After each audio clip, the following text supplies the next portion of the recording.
Abdul Latif Romli.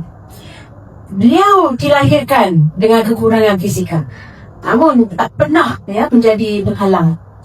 Jadi dengan disiplin, semangat yang tinggi dan juga sokongan daripada keluarga dan juga jurulatih, beliau berjaya meraih pingat emas di pentas Paralimpik dan juga memecahkan rekod dunia.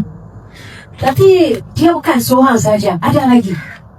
Kita juga mempunyai Mariapan Perumal, iaitu seorang atlet angkat berat Paralimpik Malaysia yang telah mencipta sejarah dengan memenangi pingat Paralimpik yang pertama di Malaysia, iaitu pada tahun 1988.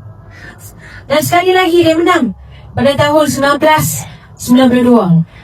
Jadi sebenarnya beliau telah membuka jalan kepada generasi atlet OKU negara hari ini.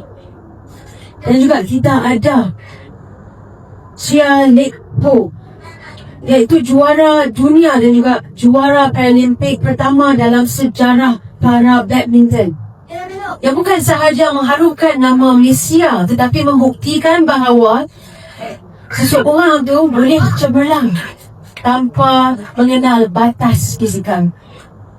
Jadi tuan-tuan dan puan-puan, kisah-kisah ini membawa satu message yang sangat jelas, iaitu kebatasan dan sebagainya bukan pengakhiran, tetapi sebuah permulaan kepada kekuatan yang kita boleh anggap luar biasa.